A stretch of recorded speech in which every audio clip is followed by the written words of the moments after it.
Ituloy po natin yung ating pong pag-aaral sa mga piling talata sa Aklat ng Kawikaan tuwing hapon. At narito po tayo sa Proverbs 21:31. Papamagatan ko ang ating pong pag-aaral ngayon na rely on God, not on human power. Rely on God, not on human power. So, I invite you to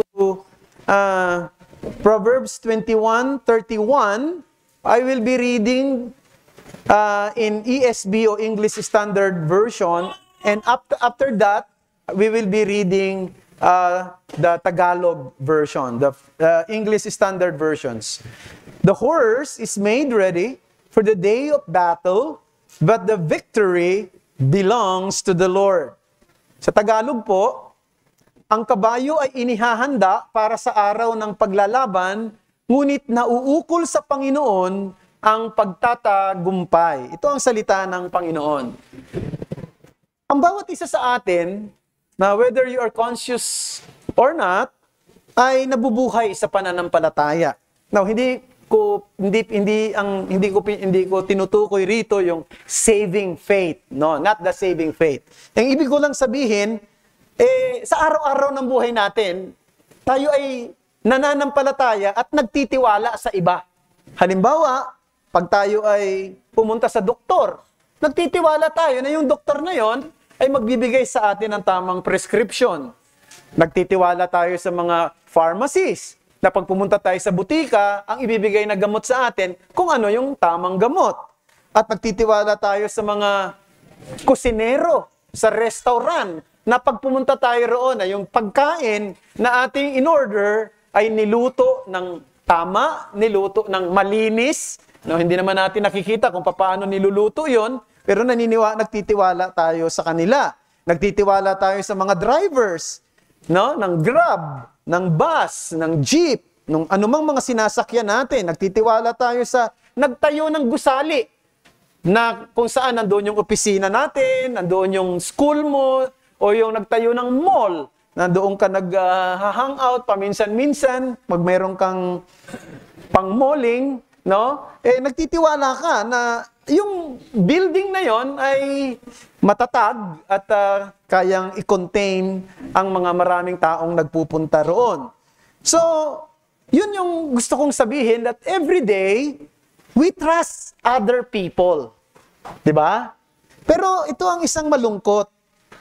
If we can trust other people, why can't we trust God? Kung pagtitiwalaan natin ng ibang tao, bakit nahihirapan tayo magtiwala sa Diyos? Nais kong sabihin, mga kapatid, kung nahihirapan tayo magtiwala sa Diyos, parang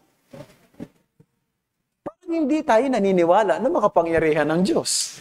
Parang hindi tayo naniniwala na ang Diyos ay matalino at may kakayanang gawin kung anong kaya niyang gawin sa ating mga buhay. At yan ang mensahe nitong maikling talata na ito sa Book of Proverbs. Sabi niya rito na yung kumpiyansa daw na pwede nating ibigay sa sino man o sa anuman ay hindi dapat ipantay sa kumpiyansa na dapat nating ibigay sa Diyos. Sapagkat ang Diyos, He is the source of all true safety and victory. Now, it is noteworthy. Gusto ko lang pansinin nyo, hindi ko na ilagay dyan sa ating screen. Itong chapter 21 ng Book of Proverbs, sinimulan niya ito sa verse 1, sinimulan niya ito sa pagbanggit na ang Diyos ang siyang may control ng mga pamunuan. Pagdating sa huling bahagi ng chapter 21, ang Diyos ang may control ng mga military o ng mga hukbo. No? Pansinin nyo, ha? Verse 1 ng chapter 21, sabi doon, the king's heart is a stream of water in the hand of the Lord. He turns it wherever He will. Kontrolado daw ng Diyos eh. Yung pinagpapasyahan ng hari, kontrolado daw ng Diyos yung pinagpapasyahan ng mga pinuno natin. Kung sino man yung namumuno sa isang bayan, no? Kung tama man ang kanyang desisyon o mali, kontrolado daw ng Diyos. The king's heart is a stream of water in the hand of the Lord. He turns it wherever He will. So yun ang isang bagay na dapat malinaw sa ating lahat. And at the same time, the military might, ang kapangyarihan ng isang bansa pagdating sa hukbong sandatahan, ay napaiilalim pa rin sa plano at kontrol ng Diyos. So, the horse is made ready for the day of battle, but the victory belongs to the Lord. And the message that I want to emphasize is this: human ingenuity and strength are not guarantees of success, for it is God who grants victory. Anumang lakas at talino ng tao, hindi garantiya ng tagumpay, sapagkat ang Diyos ang nagbibigay ng tagumpay. Dalawang bagay lang, dalawang headings. First, let's look at the horse for struggle required. That's number one. Secondly, the hope for success recognized. The horse for struggle required and the hope for success recognized. First, under this heading, ang gusto kong makita natin, preparation must be done promptly. Preparation must be done promptly. Ang paghahanda ay dapat ginagawa. Ang paghahanda at pagpaplano ay dapat ginagawa. Yun yung sinasabi rito eh. The horse is made ready for the day of battle. Inihahanda ang kabayo para sa pakikidigma. Inihahanda sa pakikipaglaban. So, ibig sabihin, ang tinuturo sa atin, ang paghahanda at pagpaplano ay tama. Dapat tayong maghanda at dapat nating gawin ang iba't ibang klase ng paghahanda. Now, wala naman akong alam na kung meron bang military rito. No? Merong mga gupit military, no? Pero wala pong mga military yata sa atin dito. Wala sa ating mga sundalo. So, hindi lahat ay nai-involve sa military. Meron pala tayong military. Ayun, no, si Jeff. Sorry. No? May military pala. Air, ha? Mas matindi pa. Air Force, ano? Mas matindi, no? So, of course, meron pa rin tayo. Si Jester, nandun, nagde-training sa Navy. So, meron sa atin dito na gano'n. Pero hindi lahat. Hindi lahat ay inihahanda sa isang di ba, ang trabaho ng mga soldiers, mga armies, mga militaries, sila ay inihahanda para mag-engage sa pakikipagdigma sa sino mang kalaban ng Estado. Yun ang trabaho nila. Pero, lahat tayo rito ay nai-engage in various form ng battle. Kaya nga kailangan natin ng edukasyon sapagkat, di ba? Later on, haharap ka sa mga battle ng paghahanap ng trabaho, ng paghahanda para sa pamilya mo. Kinakailangan mong magkaroon ng edukasyon ngayon. Paano ka kikita ng pera? Kinakailangan mo ng paghahanda ngayon. Yung iba sa atin, dumadaan sa iba't ibang training. Yung ibang mga nagtatrabaho na rito, di ba? Sapagkat inihahanda ka sa iba't ibang mga challenges related to your jobs and professions. Papansin niyo, mayroong mga doktor, nagtitraining pa rin sila. May mga convention sila. At sa mga convention nila, may mga bagong mga estratehiya ng paggagamot na nalalaman nila, ina-apply nila. Sapagkat may mga discovery pa. So, inihahanda yan para sa mga iba't ibang challenges na darating. Kung ikaw ay nagninegosyo, you are preparing for the battle sa tinatawag nating mundo ng pagninegosyo. You make the best plan you can, you use the best and most efficient machines, no, for your production. So, ginagawa mo ang lahat ng yon. Kung ikaw ay isang magsasaka, you prepare the field. Inihahanda mo ang iyong bukid, no? Tinitiyak mo na ito ay nabubungkal ng tama. Tinitiyak mo na ito ay natutubigan ng tama. Tinitiyak mo na nabibigyan ito ng fertilizer na tama para makatiyak ka na may magandang bunga ito sa mga susunod na panahon at sa anihan. Kung ikaw ay estudyante, you are preparing for battle in school too. Diba? That's why you read the homework, Sana ganyan yung mga estudyante natin dito, no? Masisipag. You do all the exercises, you study your exam, you follow your teacher's advice and counsel, so on and so forth. And an athlete will go through rigorous training to prepare his body, to develop his timing, his skill, to make sure that he has a capacity to compete. Nabasa ko na yung palang gymnastic, no, na kung saan napanalunan ni Carlos Yulo, ang isang simpleng gymnast lang, yung simpleng nai-involve sa mga ganong klase ng sports, kinakailangan nila ng 40 hours plus a week na training kung paano tumambling, no? Kung paano magpaikot, magpa-sirko-sirko sa ere. Iba pa yung training para palakasin yung katawan nila. Iba pa yung training na magkaroon sila ng muscles. Iba pa yun. Pero yung training daw na yung tatakbo ka tapos iikot ka sa taas, di ba? Ganun iba ginagawa nila, no? Yung lalalambiting ka sa tawag nito sa mga baras at kailangan mo ng 40 plus hours so that you can be a good in that event. So, kung ikaw ay mayroong sakit, of course, katulad ng binanggit natin kanina kay Kuya Philip, no? You make the best preparation you can to deal with your illness. You seek good medical help, you follow the doctor's instruction, you take the prescribed medications, so you do the proper exercises, at siguro yung lahat ng yon ay kinakailangan ko ring sabihin sa sarili ko. No? So, ngayon, bilang mga Christians, bilang mga mananampalataya, humaharap tayo sa iba't ibang klase ng pagsubok, iba't ibang klase ng struggle. At yun ay nangangailangan ng preparasyon. Yung mga problema mo ngayon, pag nalagpasan mo, hindi ibig sabihin wala ka ng problema bukas. Meron pa. And in fact, lagi kong sinasabi ito, habang nagkakaedad ka, lalong dumadami ang problema. Ha? Huwag mo sasabihin, ay, pag natapos ko to, wala na akong problema. Pag natapos ko to, akala mo lang yon. Habang nagkakaedad ka, lalong nadadagdagan at dumadami ang haharapin mong problema. At ito ay napapatunayan ko sa sarili ko at palagay ko napapatunayan din yan ng iba sa inyo.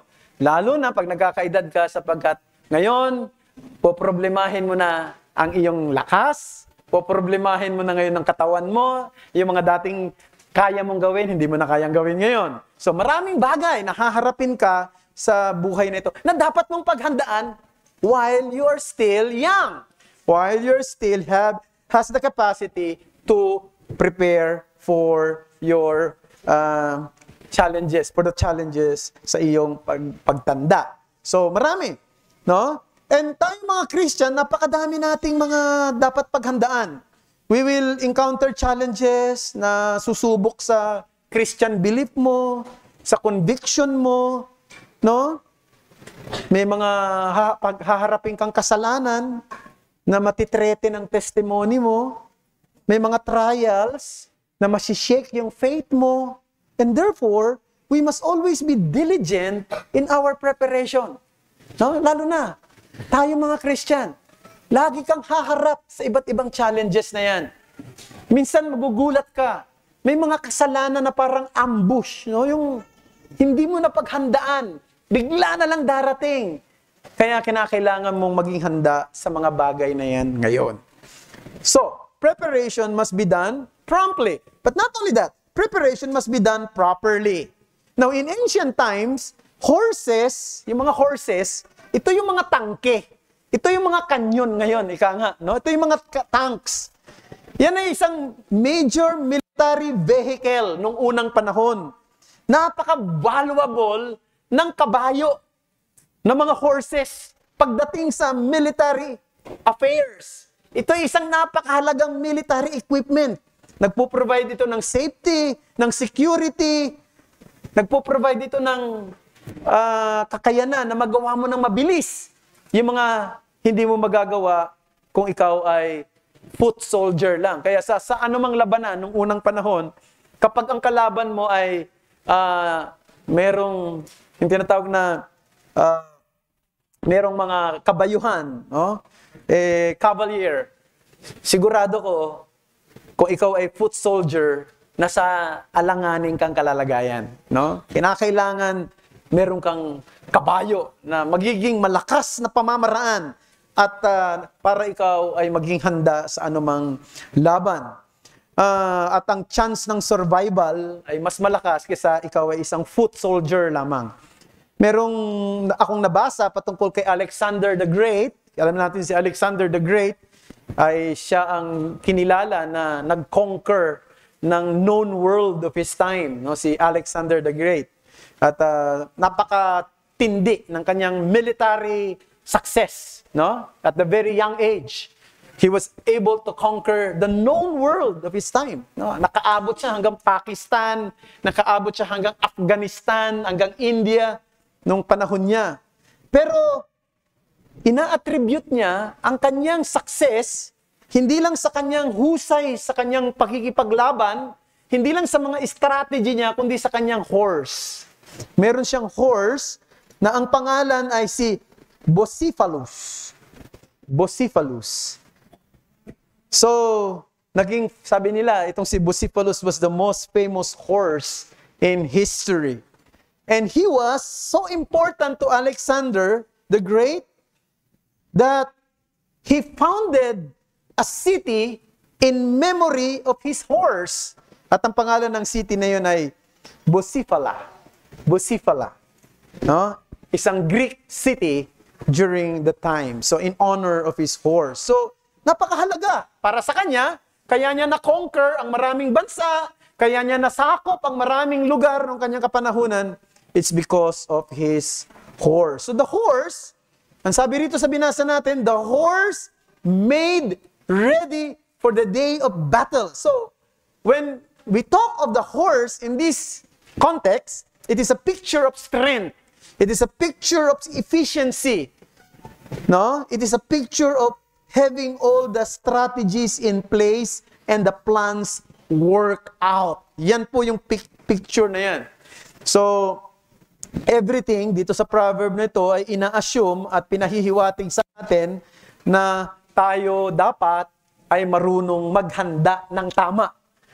Tayo ay dapat marunong maghanda ng naaayon sa tamang pamamaraan ng paghahanda. We should make proper plans and preparation. Now, these proverbs assume that we will be ready to carry out our work diligently when the time comes. As a matter of fact, if you look back into your Bibles, Proverbs chapter 21 verse 5, dito rin sa verse natin ito, no? Basahin ko lang sa Tagalog. Sabi rito, ang plano ng masipag ay patungo sa kasaganaan, ngunit ang bawat nagmamadali ay humahantong lamang sa salatan. So, ang isang tao daw na masipag sa kanyang pagpaplano, madalas nauuwi sa kasaganaan ang kanyang buhay. Nagiging maganda ang takbo ng kanyang buhay. Ngunit, ang nagmamadali, yung gusto niya easy money, no?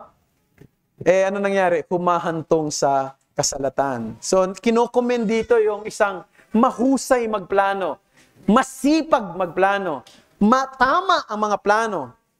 No? So, yun ang sinasabi rito. So,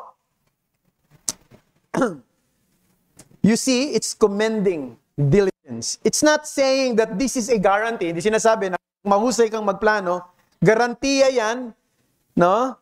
Na magiging tagumpay ka. Pero madalas, ang sabi niya, madalas, ito ay nauuwi sa kasaganaan. But normally, ordinarily, as I said, diligence leads to good result.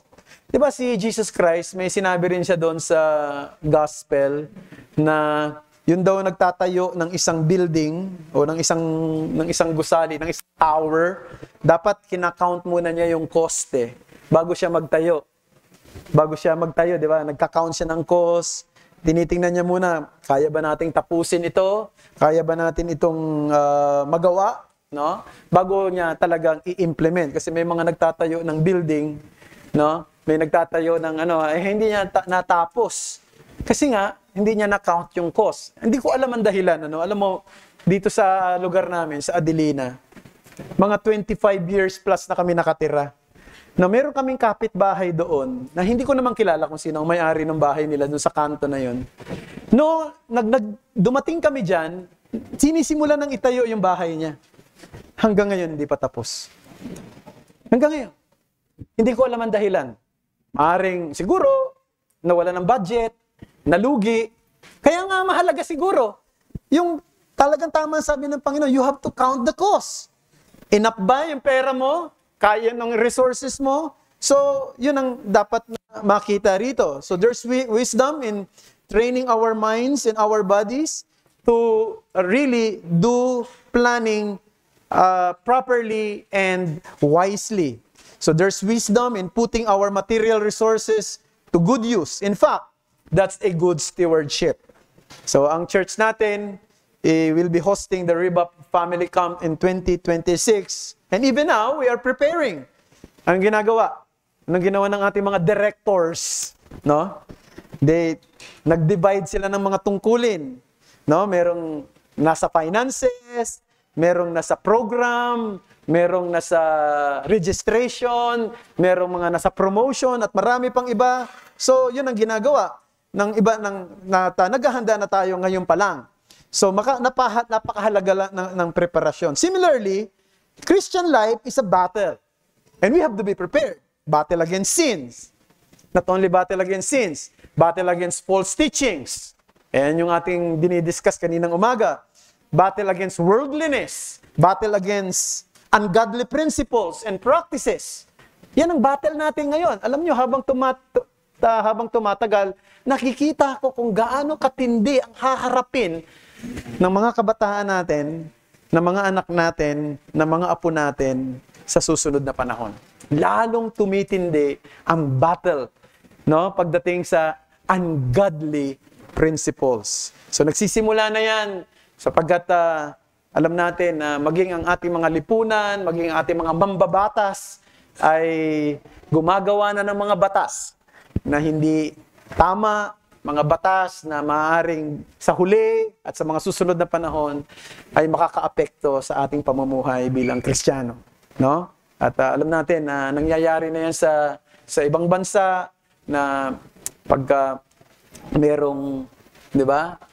Halimbawa, pwede na yung same-sex marriage. So, lalapit sa isang pastor, magpapakasal, ayaw mong magkasal ng dalawang lalaki at dalawang babae, pwede kang ihabla, pwede kang ipakulong, sapagkat that is a violations of human rights, something like that. So, sa ngayon, dito sa bansa natin, hindi pa natin nararamdaman yan, but nararamdaman na yan sa Europa, sa ibang bahagi ng Amerika, at unti-unti na yan, at maaring ang makaranas niyan ay ang ating mga anak, ang ating mga apo. So makikita natin, medyo mabigat-bigat ang mga ipagpe-pray natin para sa susunod na henerasyon kung hindi pa darating si Kristo within our lifetime.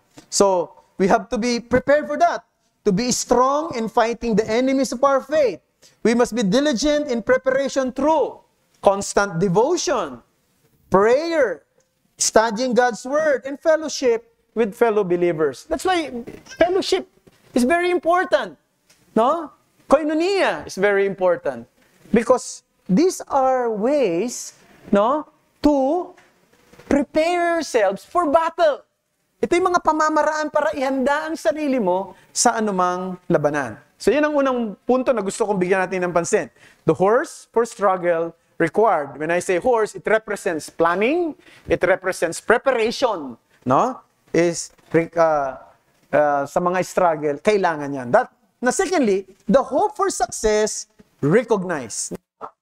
There is always the temptation to think that since we did a good preparation for any eventualities, then we may get what we want or achieve what we want. Yan ang isang tendency, di ba? O naghanda tayo, nag-prepare tayo, siguro naman, ma-achieve natin kung ano yung gusto nating mangyari. Pero tayong tendency na ganyan. There's a tendency for us to say, the horse is ready for battle, so let us do it, or let us believe in ourselves. Madalas na naririnig natin yan sa ibang tao, sa mga athlete, naririnig natin yan. So, anong masasabi mo sa paghahanda mo sa 2024 Paris Olympic? Well, I just believe with my ability. I just believe sa aking sarili. Di ba ganun na madalas na naririnig nyo sa kanila? Paniwalaan mo ang sarili mo. Paniwalaan mo ang kakayanan mo. So yan. At dahil doon, yun yung nadidevelop. Na parang ang feeling mo, dahil maganda ang preparasyon mo, pinaghandaan mo yung lahat ng training mo, then you will be able to do or to achieve what you want to achieve. Pero nais nating balikan itong verse natin. Sa verse 31, sa pangalawang bahagi, sabi ron, but the victory belongs to the Lord. Ang tagumpay ay nasa Panginoon. This proverb is telling us the important slogan for Reformed community. What is that? God's sovereignty and human responsibility. Human responsibility and God's sovereignty. So, hindi magkalaban yung God's sovereignty sa human responsibility. Magkasama sila na tinuturo ng Biblia. Tinuturo ng Biblia na ang Diyos ay Diyos na nakapangyayari ang kanyang kalooban. Pero tinuturo ng Biblia na ikaw ay responsable sa lahat ng iyong ginagawa. Responsable ka sa iyong pamumuhay. Responsable ka sa mga desisyon mo. Responsable ka sa iyong mga iba't ibang engagement sa buhay na ito. So, unang-una, ang unang leksyon na pwede nating sabihin dito, obviously naman, we have to refuse to rely on human resources. Refuse to rely on human resources. That's number one. If victory comes from the Lord, then we should refuse to rely on our own strength. We should refuse to rely on our resources, on our own might and wisdom. Sabi ng Psalms 33 verse 17, the war horse is a false hope for salvation, and by its great might, it cannot rescue. Isaiah 31 verse 1, woe to those who go down to Egypt for help and rely on horses, who trust in chariots because they are many, and horsemen because they are very strong, but do not look to the Holy One of Israel or consult the Lord. You see, kailangan natin magplano, kailangan maghanda, kailangan natin na sa isang tamang lugar, sa tamang panahon, kailangan natin ibigay yung ating best. We should be the best that we can be. But remember this, brethren, we have no control of time. We have no control of our own health. We have no control of the circumstances. Yan ang nangyayari, di ba? May plano ka, ang ganda na ng lahat ng gagawin nyo, biglang magkakasakit ka. Ano mangyayari? Hindi mo na magagawa yung gusto mo mong gawin. So, wala tayong control dyan. Wala tayong control sa panahon. No? Ang ganda-ganda na ng pinoproject mo. Nakikita mo na yung palayan mo ay parang kulay ginto na at aanihin na bukas. Biglang bumuhos ang napakalakas na ulan. Dumapa ang lahat ng palay. Wala ka na ani na tama. At kung meron man, hindi maganda. So nakikita nyo? Pwede mangyari ang lahat ng yan. At tinuturo rin sa Biblia yan. One of the most common temptation that we have to think, that people are thinking in our time is this, na para bang may control tayo sa lahat ng bagay.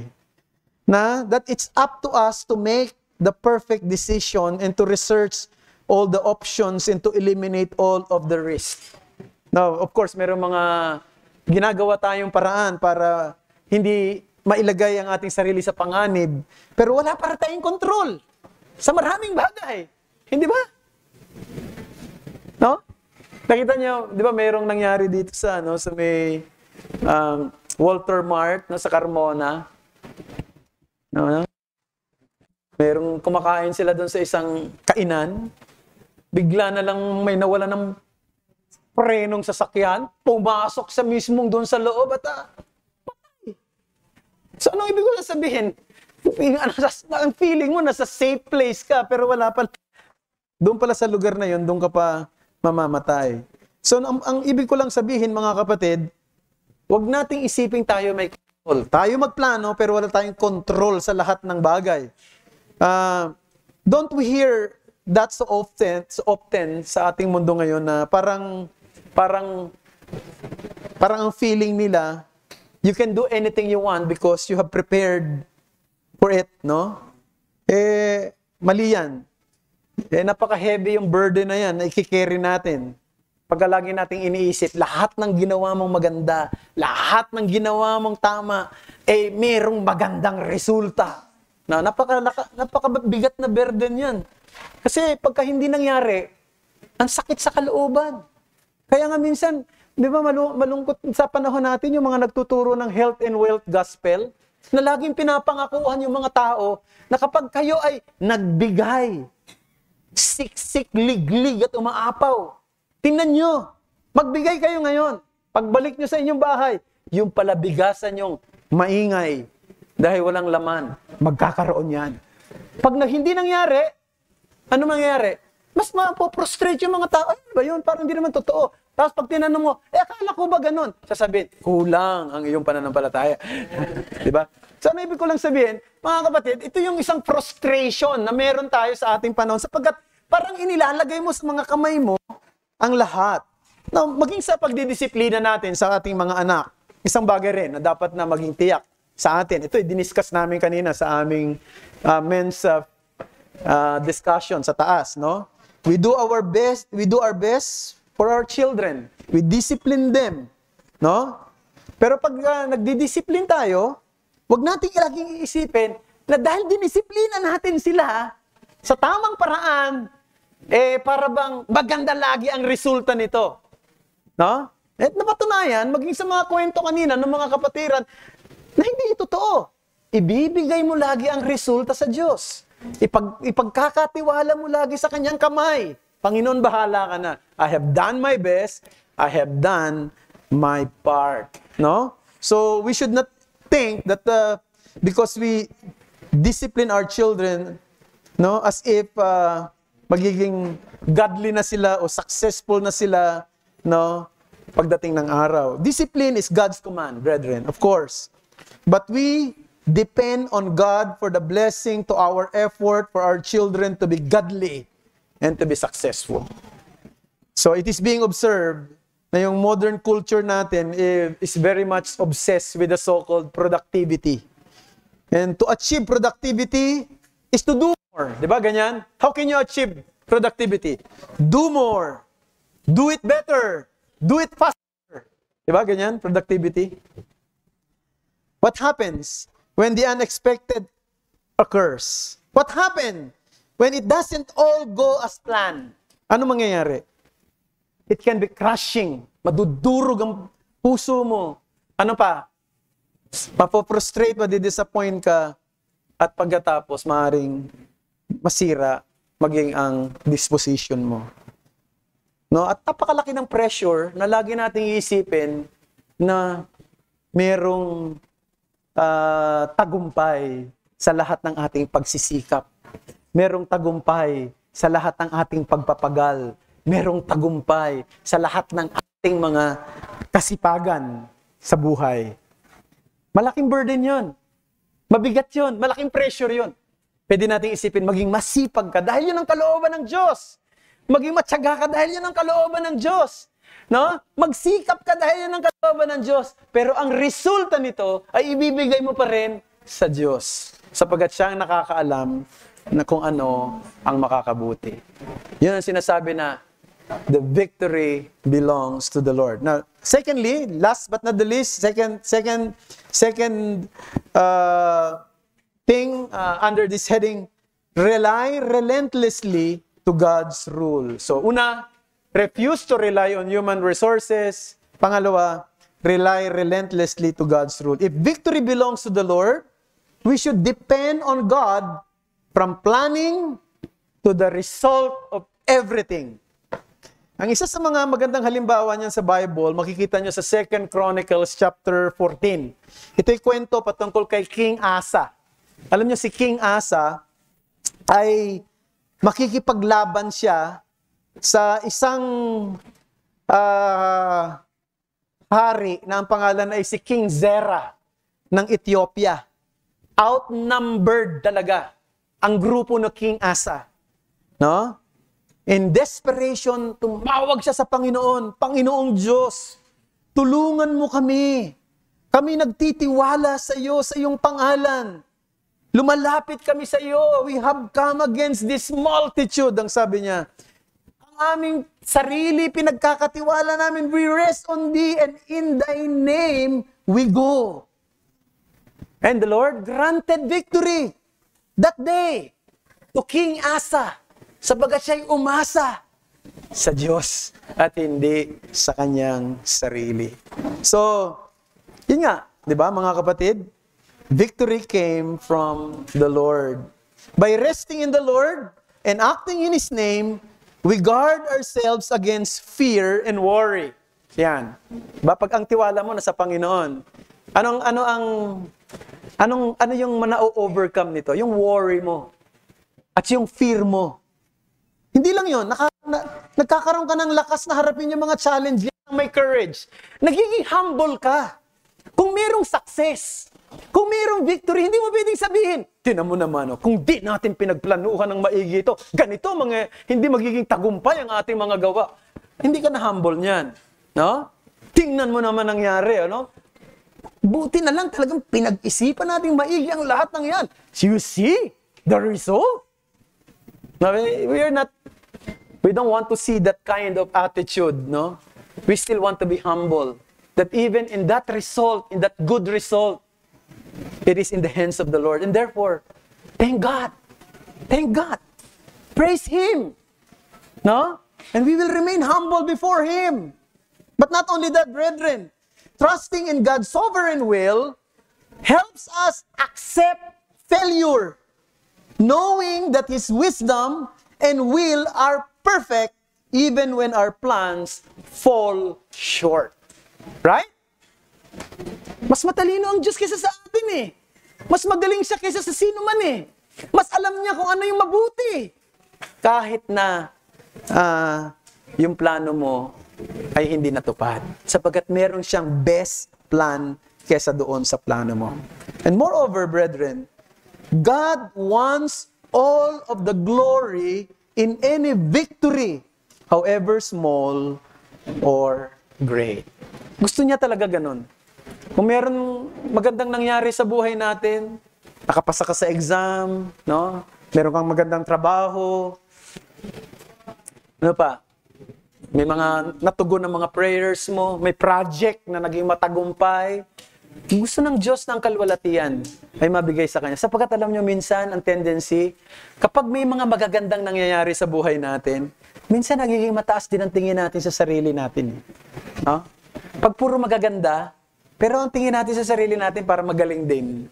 At bumababa rin ang tingin natin sa iba, na laging fail, laging hindi maganda nangyayari sa kanila. Sana hindi ganon. Kundi, dapat ibigay ang kaluwalhatian lagi sa Diyos. Sabagat yun ang gusto ng Diyos. Kaya nga sabi ng Bible, maging daw sa pinakasimpleng bagay na pinag-iisipan mo pa ba yun? Yung pagkain at pag-inom. Sabi niya, whether you eat or drink or whatever you do it for the glory of God. Oh, nag-iisip pa ba kayo? Habang binibilang niyo pa ba yung mga kanin na yan? Di ba? Maging daw doon. Dapat ginagawa mo para sa kaluwalhatian ng Diyos. Yun ang gusto ng Panginoon. Kasi the glory should never go to our own strength. The glory should never go to our own wisdom. The glory should never go to the equipment or plans. The glory should always go to God. At alam nyo, ito ang pagpapala na maging Kristiyano ka. Isang pagpapala na maging mananampalataya ka. Totoo. No, alam nyo kung bakit? Naniniwala po ako yung positive favor ng sovereignty of God. Yung positive favor ng sovereignty of God ay para lamang sa mga taong ligtas. Ulitin ko, the positive favor of the sovereignty of God ay para lamang sa mga taong ligtas. Para lamang sa mga taong tinubos ni Kristo. Para lamang sa mga taong binili ng kanyang banal na dugo. Kaya sasabihin mo, kung sasabihin mo, God is sovereign.